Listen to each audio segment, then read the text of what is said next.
Hello, welcome to our Q&A for the HBO miniseries The Undoing. My name is Chris Lemaire, and I'm a programmer at the American Cinematheque. I'm so excited to present this conversation with the two stars of the series, Nicole Kidman and Hugh Grant. I just want to send a quick thank you to HBO for partnering with us on this event. And I also want to thank our amazing American Cinematheque members that are tuning in just for your continued support. Our conversation today is moderated by Jazz Tangcay, who is the Senior Artisans Editor for Variety. So let's go ahead and turn it over to Jazz and welcome our guests. Hi, I'm Jazz Tangcay, Senior Artisans Editor at Variety. Welcome to our virtual Q&A for the HBO miniseries, The Undoing. I am so thrilled to welcome our two guests, the stars of the series, Nicole Kidman, who is also an executive producer, and Hugh Grant. Hello and welcome. Hi. Hello, Jazz. I mean, this show, The Undoing, it is a global phenomenon. People are still discovering this show, by the way, so we're going to ruin it for them if they haven't seen the ending. And I think it's fair game now. But, you know, going back, did either of you have any idea how popular this series would be? Well, I always assume the worst, that everything's going to be a turkey. So it was a lovely surprise. What do you think? Did you know it was going to be a hit? No, I mean, I was worried, but I was particularly worried because we were originally meant to come out earlier and then the whole world changed and we couldn't finish our show. So then it was all postponed. It was just one of those things where you go, okay, it will be what it's going to be, and it'll either find its audience or it won't. The first episode had good numbers, but it wasn't like stratospheric. Yeah. Where will this go? And then it built. Very exciting. That was exciting. And I think it's because of how it was constructed. And, you know, a lot of times the first episode is you're setting up the story. It's very hard to do a great first step. And this was strong. But I think the way in which this builds, it's like a slow burn. But also something that audiences seem to love is just the unraveling, like the unraveling of Jonathan and the privileged unraveling. Why do audiences enjoy that so much? You? I think it panders to some of our worst instincts. I think we as humans are dazzled by wealth and baubles and privilege, and we press our noses to the window pane, the shop window, and we want to see all that in a voyeuristic kind of way. So that's one bad instinct. And the other bad instinct is we love to see people suffer and fall. And we always have done. I mean, you know, Shakespeare's full of it, and particularly the privileged and the lucky. So I think we managed to satisfy both those base appetites. Did you want to add anything to that, Nicole? Why do we like to see the privileged unravel? I think it's the title of the show is The Undoing. It's the privileged, but it's also someone that has a perfect life, because it's seeing what's behind it's taking somebody down off their pedestal. But at the same time, I think the show is about so many things, because it's about not letting yourself see the truth, choosing to follow something because it's what you want it to be, and how we can eradicate things just by just focusing on what we actually want it to be, and then therefore not seeing truths or seeing facts, or we're very strange human beings. Right? And seeing those aspects of what's interesting. And I think Suzette, that's what drew Susanna to it. And she really wanted to mold it as a thriller, though. Her she's tremendous at taking this genre, which could have been a character study. in somebody else's hands, and she wanted to mold it into a thriller. And she and David worked very tightly once she signed on to take it down the thriller road. Yeah. And the one thing I loved about your character, Grace, is that she's a private person. She's also an introvert. So much of that is all in your expression. How do you prepare for that as an actress when it's not about, the script and the lines, it's about what you're expressing? By finding that map, that psychological map. And also I think, thoughts are so fascinating because they can be so extreme and then nothing can come out. So you can have a whole array of ideas and thoughts and things you think you've said and you can just sit there and have said nothing. And I think that's a lot of what Grace does, is she has enormous conversations in her head and she just watches and listens. That's part of the introvert's personality. So it's fantastic playing an introvert. My big thing was, can it warrant 6 hours? So that's why having somebody like Hugh who comes in and just took a massive bite out of the character and went, okay, I'm going to take each scene and I'm going to drive them. It left me being able to respond instead of having to drive the scenes. And that's what you want. That's great. That's great dancing, that's playing together. And it's two people bringing different energies and different motivations and different agendas each time. Yeah. And, That sounds right. There we go. Yeah. What was it like having one another as scene partners? Like, what was on script? How much did you get to, improvise and build on these characters across those 6 hours? Well, I can't remember. I think there was quite a lot of improvising in the first episode when we're trying to do that very tricky thing of establishing a happy marriage in one episode, in 1 hour, and without being nauseating. Very difficult. You're trying to show they actually get on. They maybe find each other quite good company. There's still a sex life there. Really hard. So I do remember some improvising there. And then in the rest of it, did we much? Yes, a bit. Not that much. I don't think I did so much. I mean, because so much of what I said is so measured and has to be, it's part of the thriller aspect of it. There was more with you with Noah, so that that father-son, and also because you being British and bringing all of that in, and I think there was I wanted to just massage some of that. David Kelly's writing is sublime, but because I played it British, I needed to sometimes just massage some lines a bit more British.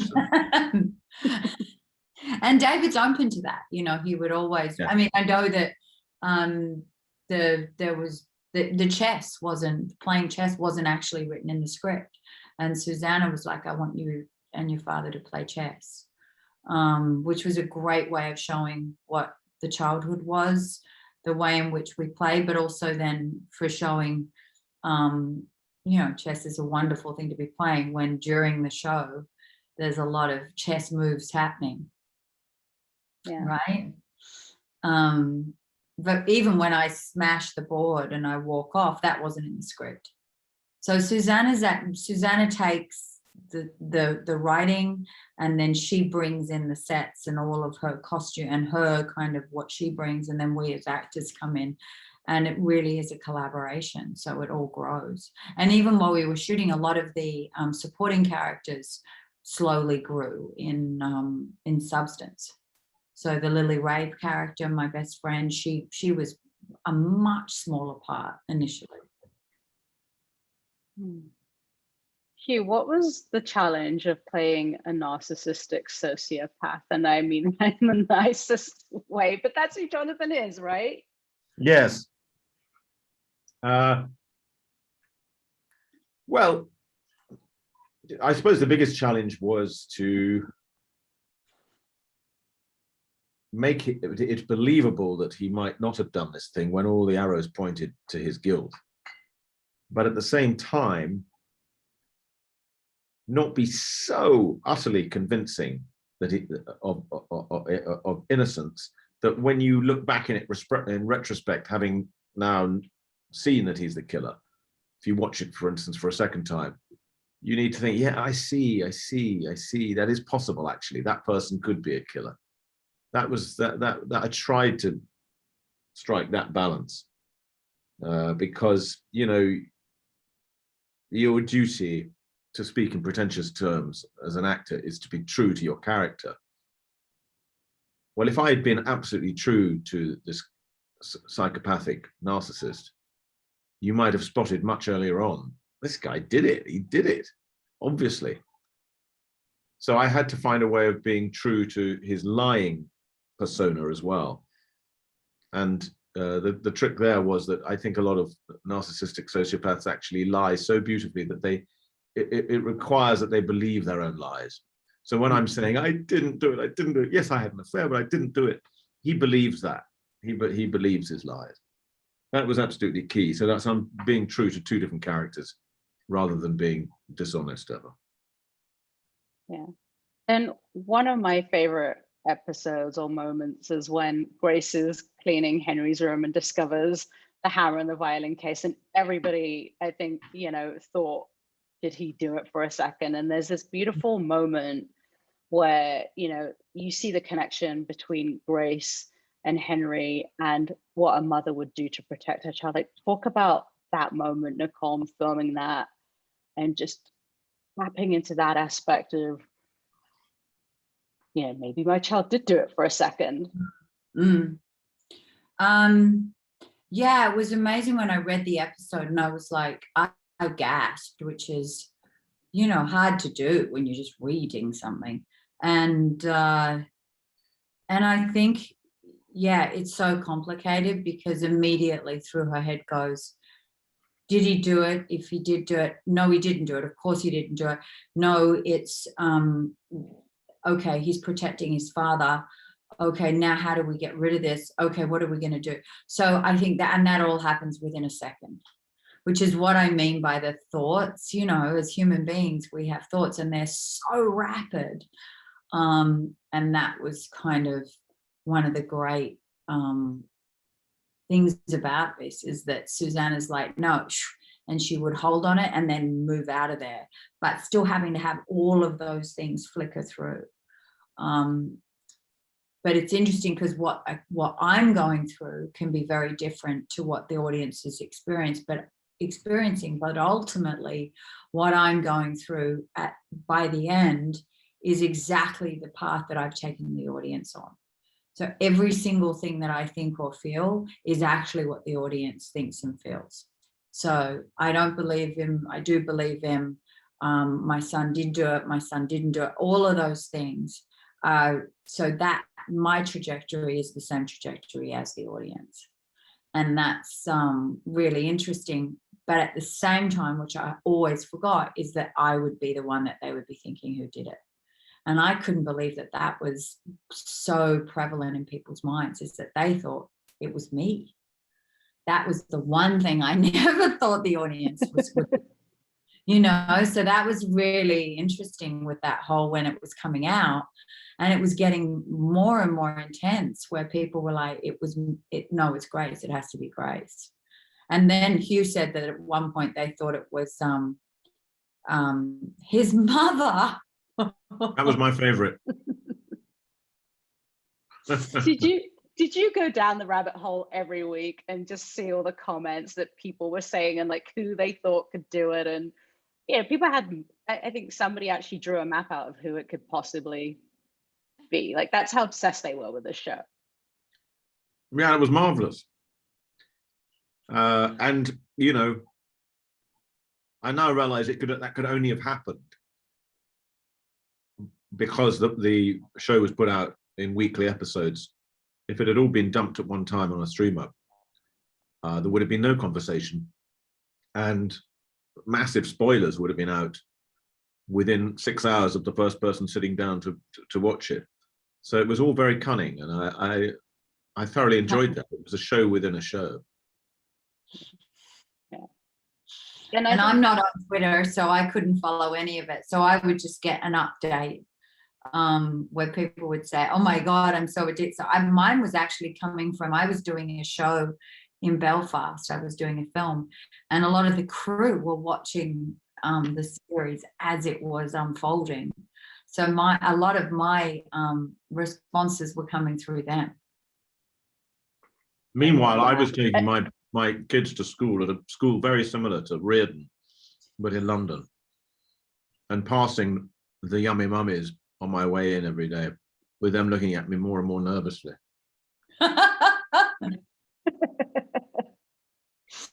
I'm sure people were asking you, did you do it? Who did it? Yeah. But another, I mean, there are so many great moments, but I think, as Nicole, you were saying, like, we're all on this journey, of who did it. And I think when Grace is on the stand and says he feels no remorse, that scene was just incredible. I mean, talk about filming that scene and that, what that was like in the courtroom. Well, the whole courtroom we shot where we had, I mean, it was long. It was like being in a courtroom, wasn't it, Hugh? I mean, we were just sitting there for days and days and days, and they'd shoot. And the way Susanna shoots is you shoot it from beginning to end. It was almost like theatre. And when I finally took the stand, it was really hard because it was trying to find those moments where I've decided one thing when I get on the stand, but I can't signal that. It was literally like living through it, having to do what Grace would do and be so convincing to the jury and be so convincing to everybody, and then turn it on a dime, but not have it be where it's large or big. It just had to be really interior but really there. And I found that really hard. And I remember because it's not even, I don't even use words when you see that I'm actually doing him in. It's all just in this kind of, it's in the looks, and then there's certain words peppered through it, but you still have to believe that it's coming from a place where I haven't decided to do that before I've gotten on the stand. Because then none of it would work. You wouldn't have put me on the stand. Yeah. Hugh, what was it like being on the receiving end of that? He missed it. I remember he'd be like, I can't tell when she's actually turned. Remember? I can now. Yeah. But I couldn't on the day because I felt that we hadn't quite decided script-wise when it was. I just needed to, it was a camera on me at the same time. I thought, well, when do I do my acting of what the fuck's going on here? Hang on. And I wasn't quite clear. I had one of my little meltdowns, didn't I? No, you were Heavy just meltdown. like, you never have a meltdown. I did. The makeup lady had to bring me rescue remedy. Wait, a few little drops on the tongue. The rescue remedy. We've all been on the rescue. It says it's a herbal thing, but in fact, in Britain anyway, is basically brandy. Is that what it is? Yes. Brandy. But there's a version in America which is really just herbal nonsense, what do you call it? Homeopathic. Just water. But basically, I'm drinking the British version, which is pints of brandy. I had no idea. Have you heard of the rescue remedy, Chaz? Have you heard of rescue I've heard of it. I didn't know it was brandy, though. Well, in the UK. Yeah, and you just put a few drops on your tongue. And then you think, that's nice, I'll have a few more of those. And suddenly there's a whole box. Suddenly it all becomes sharp. Yeah. Or nothing matters. I was going to say, how do you unwind from these characters? And Hughes just said it, rescue remedy on the tongue. Yeah. Well, I never have one. Go on. No, how do you unwind from Jonathan and Grace? I mean, they're so intense too, like, did you unwind, like, yeah, when you finally get to the end of episode 6 and that's a wrap?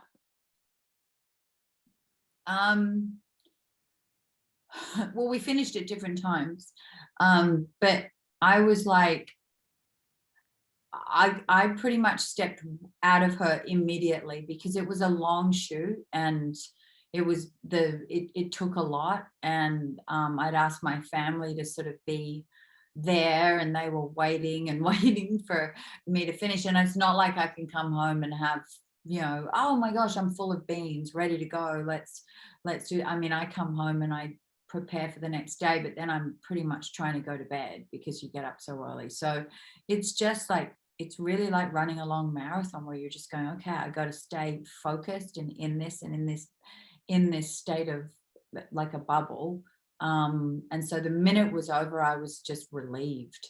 I was relieved to shed her, because I was just like, oh, I'm so tired and I want to move on, which is sort of the same way that how Grace ends, taking off in that hell, having shed him finally, and moved on. And it takes that whole time for her to actually let go. Yeah. Hugh, what about for you? How did you unwind from Jonathan? Well, I was unable to unwind. I developed a taste for murder, and I continued to murder for the next 6-7 months.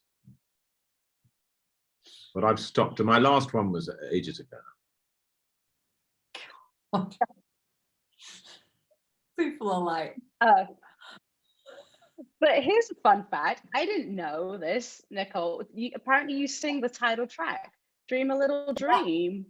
Yeah. How did that happen? What was the conversation around you singing that?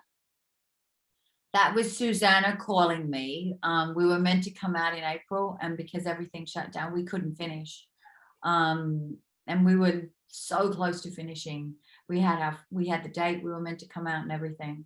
And if that had happened, I wouldn't have sung the title track. But because Susanna then had time to ruminate, she called me up, I think it was in about June, and was like, I've had an idea, I want you to sing the title track. And we were all in lockdown at that stage. And luckily my husband's a musician, so we have a studio downstairs near the garage. And I was like, I don't think so. No. And she goes, you can do it. And so then I'm like, and when Susanna says you can do it, you go, okay, yes, Susanna. And so I went down and recorded it, and I'm glad I did, because it kind of gives this kind of spooky, weird, I think it's something that tipped it to people thinking possibly that I did it. You kind of imbue it with something just not quite right, which was good. Yeah, but I don't do it credited either. So that was quite, So then people go, is that you? People would text me going, am I right? Or are you singing the title track? Fun fact, there you go. Everybody can learn something new today. But I have to give a shout out to seeing the costume designer, because her costumes for this were so incredible. How much did, stepping into those outfits for Grace and Jonathan just like help you transform into your characters? Like, Hugh? She is a great genius, scene. There's no question about it. Costume is very important. I mean, it's unbelievably important moment for me anyway in finding the character, because you don't really rehearse a film. And I find a lot of the decisions get made in costume fittings. You put on a hat and suddenly, oh, that's him. So the scene helped a lot to find a character. And then I also find that on the day of shooting, the experience of putting on one's costume is very important. It's an important ritual. For instance, it's almost always unnecessary to change one's socks. You could use the socks as a man you've been wearing at home, and no one will ever see them on screen. But it's really important to me to put on the character's socks, and it's all part of the whole thing. You got to have a watch. All that's costumes are sort of a sacred ritual, robing up. And Scene gets that, and Scene and Susanna work together all the time. So it was, and they're very, it was interesting because Susanna sits there during all the costume fittings and is very direct about what she wants and what she doesn't want. And so she had this idea of a coat for me, but she didn't quite have an image of it, and she was trying to find it. And I watched her slowly hone in on, and they brought in coats for me to try on and everything. And finally, Susanna was like, "No, we have to make the coat." And then the fabrics and the colors, and I mean, I did so many fittings for that coat, and I was like, gosh, this seems really over the top for just the coat. But now when I see it, I'm like, I get it. And she was very particular about the hair and the color of the hair. And I said this to Hugh, she wanted to make a dark fairy tale. So she was putting together her characters in that fairy tale. And she was trying to, and Scene and Susanna together, they actually lived together during the shooting. That's how close they are, where they can, and always talking about it. But I think that's just one, and the dress that I wear at the party, say, all of those things, she's just incredibly particular. And thank God, because it gave, for me, grace, it set me, it gave me so much of where I came from and who I was and my presentation, so that it helps with the undoing, you know, because it set me up to be undone. And as I'm slowly falling apart, even though my wardrobe and my clothes are not falling apart, my interior is. And the coat goes from being protection to a blanket to armor, to, you know, each scene, it has a different reason for being in existence. I love that. I love that you call it a dark fairy tale too, which is fascinating.